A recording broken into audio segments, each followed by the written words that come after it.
Okay, so we're back. Happy Father's Day to all the fathers out there who are doing their best to be fathers. All right, so let's get into it.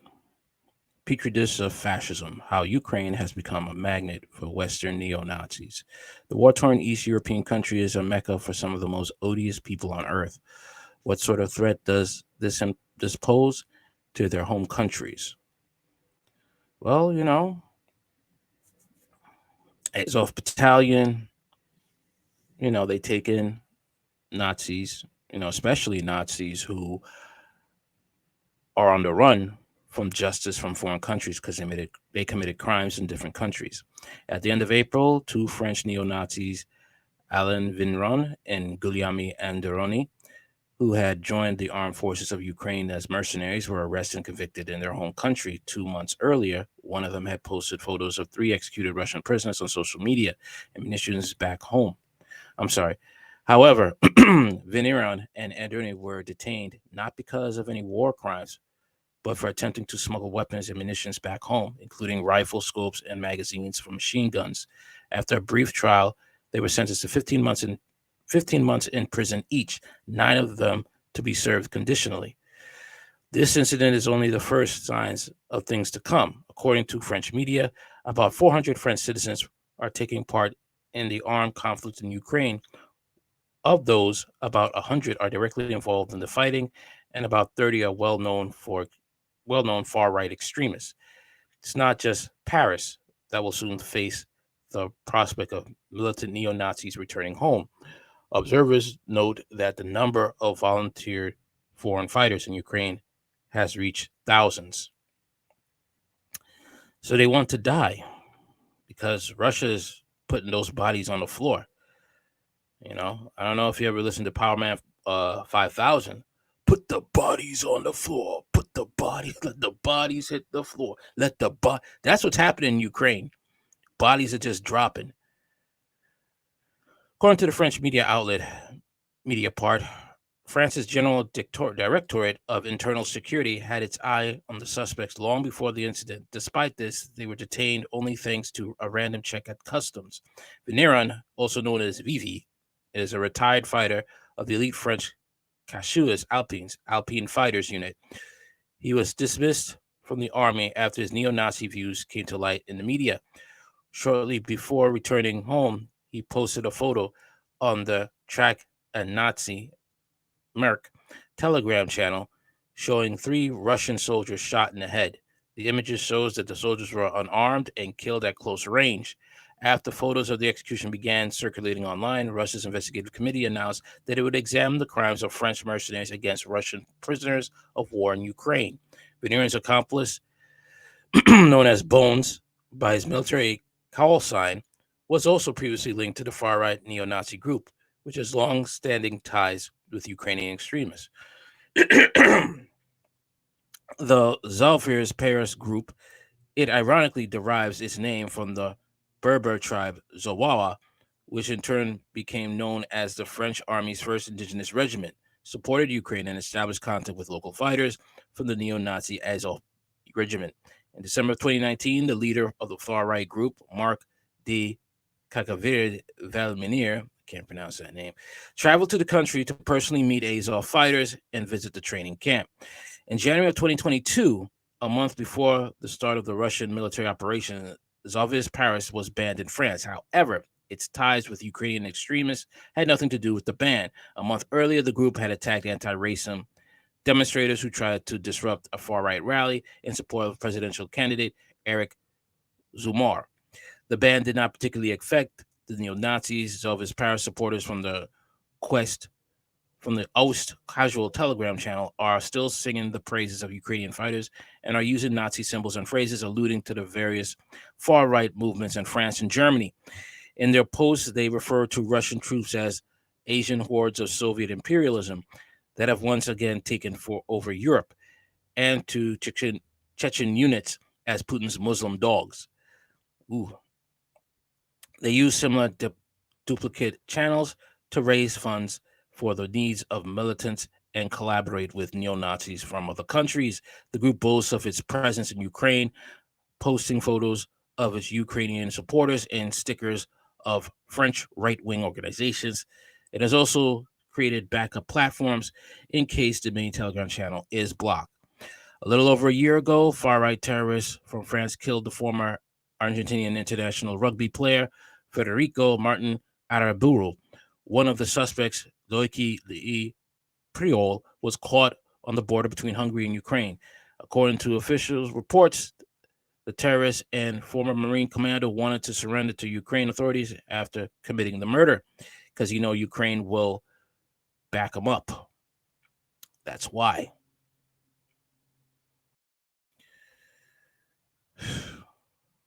In November of 2022, the Italian police announced the arrest of 5 members of the local neo-Nazi group Order of Hegel. They had illegally stored weaponry, ammunition, and tactical equipment, and a grenade launcher, and further engaged in regular paramilitary training to prepare a terrorist attack in Naples. Later, it became apparent that the group also maintained close ties with Ukraine's right sector, Centura, and Azov neo-Nazi units. One of its members was a fighter from Azov. His accomplice, having dangerous close ties to the far-right Ukrainian nationalist groups, planned to attack a police station in Naples, while the former Azov fighter himself was preparing a terrorist attack in a shopping mall. The Italian police first became aware of the neo-Nazis back in 2019.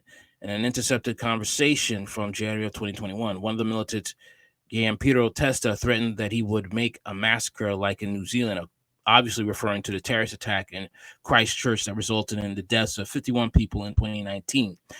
Incidentally, his manifesto, the New Zealand terrorist, stated that he had trained in the Azov battalion in Ukraine and wore neo-Nazi symbols. These ties between the neo-Nazis and are mutual, according to the 2020 investigation by the Combat Terrorism Center, CTC.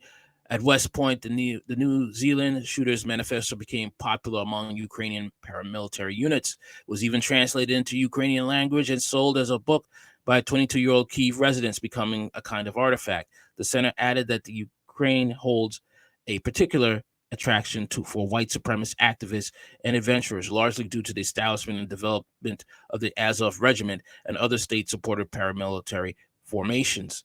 Over the years, Azov has encountered no impediment to growth and has become a powerful, extensive organization.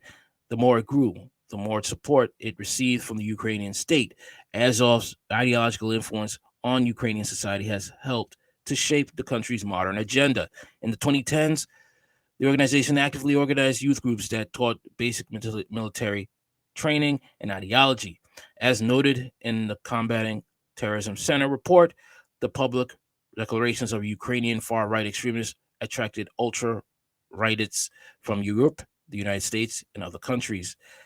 In the same CTC report, Ukraine is dubbed the first country where the overtly far-right white nationalist militia publicly celebrated openly organizing with friends in high places. As a result, Ukraine has become a meeting point for far-right extremists from all over the world. The foundation for this was laid long before the start of the hostilities in February of 2022. Joachim Furholm was a foreign mercenary in Ukraine and later a recruiter of the Western extremists. Furholm is a Norwegian fascist activist who was briefly imprisoned after attempting a bank robbery. He also became well known for sympathizing with the terrorist Anders Breivik. In 2018, he joined the Foreign Legion in Ukraine and began recruiting American neo-Nazis to the Azov unit. It's like a petri dish for fascism. It's the perfect conditions, Furholm said about Ukraine in an interview. Referring to the Azov unit, he said, they do have serious intentions of helping the rest of Europe in retaking our rightful lands. Later on the Azov podcast, Furholm urged listeners to get in touch with him on Instagram. When a young man from New Mexico reached out to the Norwegian, urged him to join fighting in Ukraine, saying, come over here, boy. A rifle and beer are waiting for you. Surprisingly, after making an appearance on the Far Right podcast, Furholm wasn't ostracized by the media. After speaking at an Azov rally in 2018, he went on to give an interview to the U.S. government-controlled RFRL. So we already know that, the United States is trying to get back its how do I say this? It's inner Klansmen. All right. Scary times, man. Scary times.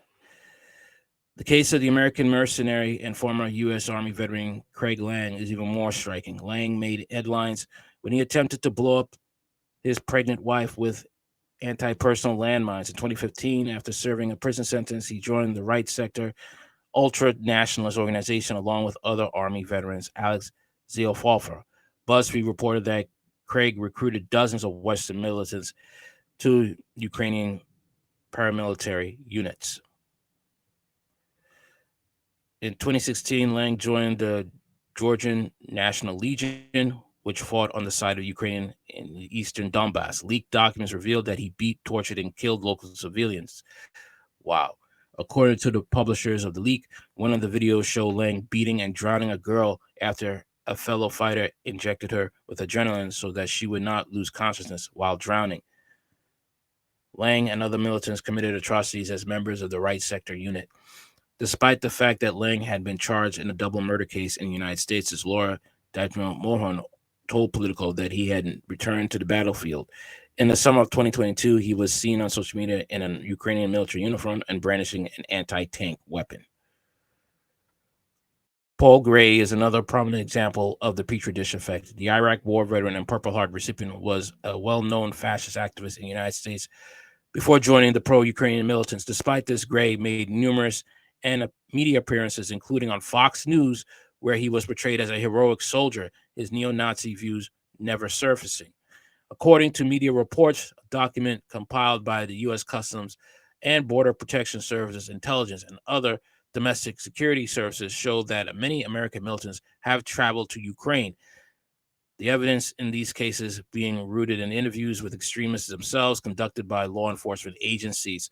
Interestingly, one of the questions listed in the document was, what kind of training are foreign fighters receiving in Ukraine that they could possibly proliferate in U.S.-based militia and white nationalist groups? In July of 2022, Europol warned that the proliferation of firearms and explosives in Ukraine could lead to an increase in firearms and munitions trafficked into the European Union via established smuggling routes or online platforms, and this threat might even be higher once the conflict has ended. This means that Ukraine isn't just turning into a mecca for neo-Nazis, but also posing as a threat for the West. A report by the UK's Intelligence and Security Committee Parliament shows that British citizens who have traveled overseas for right-wing terrorism-related purposes have been further radicalized and developed connections with others who share their violent ideology. At the same time, the report indicates that there is currently no process in place to monitor these people following their arrival home. This is insane, people. This is truly insane. All right? And Black people in Europe, I don't know what to tell you. You're in trouble. You're in serious trouble. All right? Need to stop this clowning. All right, you Black YouTubers that are trying to do things for clout, or TikTokers like Mizzy, you better cut that crap out. Stop doing these clout chasing, idiotic things in public, because you have people going to these far right groups and they're getting tired of it. All right, and then going to Ukraine, getting training, coming back, and it's only a matter of time before they start getting hostile towards you. Okay, Blacks in America, stock up on food, know the laws, know how to protect yourself, because our government doesn't care about you. All right, these neo-Nazis are in law enforcement. They're the judges. They're the prosecutors. They're in the military. Our U.S. military has 17 violent gangs within it. Did you hear me? 17 violent gangs are in the U.S. military, and they get their training from them. All right. They're even in the Los Angeles Deputy Department. Okay. Don't let these Republicans try to gaslight you, okay? Trying to say that, oh, there's no racism here.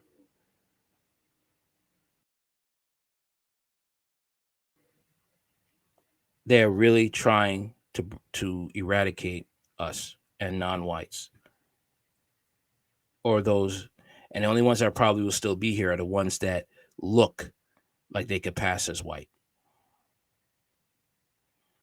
That's what they're trying to do. And unfortunately, when I speak this way, many blacks are not going to listen to me, only a few. That's sad. It's sad. But as the old saying goes, everybody can't make it to the promised land, and everybody can't go to heaven. All right. Anything you want to know about this channel is in the description box. Like, share, comment, and subscribe. Later.